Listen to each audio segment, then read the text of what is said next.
Good evening, all students, my dear parents and all hearing person. मेरा सभी आप श्रोताओं से अनुरोध है कि अंग्रेजी के यदि आसान पैटर्न से आपको सीखना है तो आप हमारे वीडियो को लगातार नियमित रूप से आप देखते रहेंगे तो आपको ग्रामेटिकल मेथड की जानकारियाँ आपको होती रहेगी। किसी भी कंपटीशन में आपको कहीं किसी प्रकार कोई दिक्कत नहीं हुई। कौन सा कॉम्प्लेक्स सेंटेंस है, कौन कंपाउंड सेंटेंस है, कौन सा वर्ब है, कौन एडवर्ब है, कौन प्रीपोजिशन है, कौन कंजक्शन है, पार्ट ऑफ स्पीच की क्या डिफिनेशन है, सब्जेक्ट प्रेडिकेट क्या है, फ्रेज क्या है, क्लॉज क्या है। इस तरह हम आपको तरह तरह के इन ग्रामेटिकल मेथड आपको देते जा रहे हैं। हमारा आप लोगों से विनम्र निवेदन है, इस वीडियो को आपको पसंद पड़ता है तो चैनल को सब्सक्राइब करिए और ज़्यादा से ज़्यादा वीडियो को लाइक करिए, जिससे हमारा भी मनोत्साह बढ़ता रहे और आपका फ्यूचर भी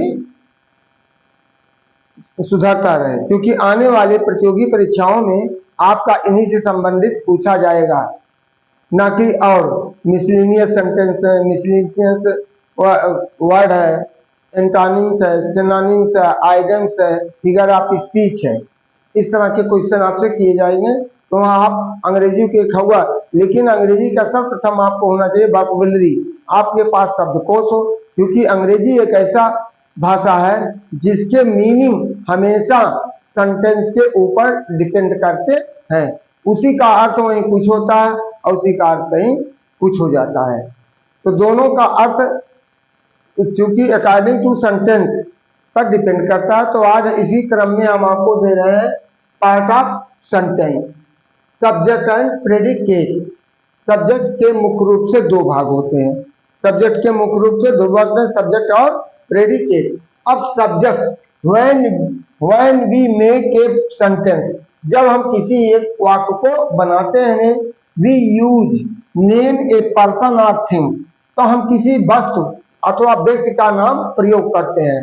एंड से समथिंग दैट पर्सन और थिंग्स, और उसके बारे में हम कुछ व्यक्ति या वस्तु के बारे में कुछ कहते हैं। जैसे as Geeta sings, Geeta sings song, Amit is an Indian. तो यहाँ गीता सब्जेक्ट हो गई हो और अमित क्या हो गया, सब्जेक्ट हो गया। अब यदि हम यहाँ दिल्ली, दिल्ली,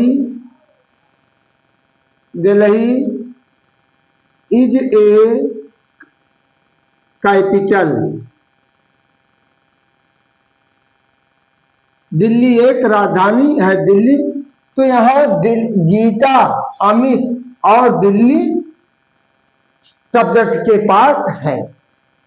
नोट यहाँ they, we speak about Gita and Amit and Delhi, we say something about them. अब यहाँ डिफिनेशन, इसका डिफिनेशन सब्जेक्ट का प्रेडिकेट दोनों का डिफिनेशन हमने दिया। द पर्सन और थिंग्स अबाउट व्हेन सम और things is said is the subject of a sentence. यानी जिस व्यक्ति या वस्तु के बारे में हम कुछ कहने के लिए कहते हैं उसे हम कर्ता कहते हैं, कर्ता कहते हैं। और दूसरा करा, what we use say about the subject is called predicate of sentence. और कर्ता के द्वारा जो कुछ कर्म किया जाए तो उसे हम प्रेडिकेट कहते, कर्म कहते हैं। तो चार्ट नंबर 1 के द्वारा subject and predicate part in a sentence. एक वाक्य में सब्जेक्ट और प्रेडिकेट के पार्ट कितने होते हैं? तो यहाँ सब्जेक्ट हमने दिया है चार्ट नंबर 1 में, सब्जेक्ट और प्रेडिकेट। तो इसमें 6 एग्जाम्पल हमने दिया। The cow gives us milk, the cow Sunil is an intelligent boy, dog barks. Fourth है the hunter catches a lion. Fifth है the teacher teachers in the class. 6 है the moon goes around the sun. अब इनके subject को आप divide करने से आपको पता लग जाएगा कि आप कैसे डिवाइड करते हैं।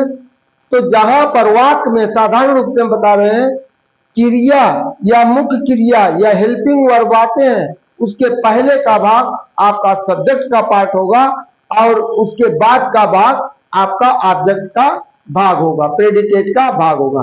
अब सब्जेक्ट के भी कई पार्ट होते हैं, फिर प्रेडिकेट की भी कई भाग होते हैं। इसमें डिटरमाइनर होते हैं, डिटरमाइनर के 6 अंग होते हैं, डिटरमाइनर के 6 अंग होते हैं। उसके अगले चार्ट में हम अगले चार्ट में हम आपको बताएंगे कि सब्जेक्ट के कितने पार्ट होते हैं। डिटरमाइन क्वालिफायर होता है, क्वालिफायर के बाद होता है एडजेक्टिव होते हैं, एडजेक्टिव के बाद डिटरमाइनर होते हैं। डिटरमाइनर में क्या क्या चीज होता है, डिटरमाइनर में डिमॉन्स्ट्रेटिव होते हैं, प्रोसेसिंग होते हैं, फिर article number, adjective of number, cardinal number, इस तरह होते हैं। तो उनको सब एग्जाम्पल देते हुए कल बताएंगे। इसके बाद प्रेडिकेट का भी भाग हम आपको बताएंगे। तो इसी के साथ हम अपना आज का यहीं पर टीचिंग समाप्त कर रहे हैं। गुड नाइट, थैंक यू, धन्यवाद।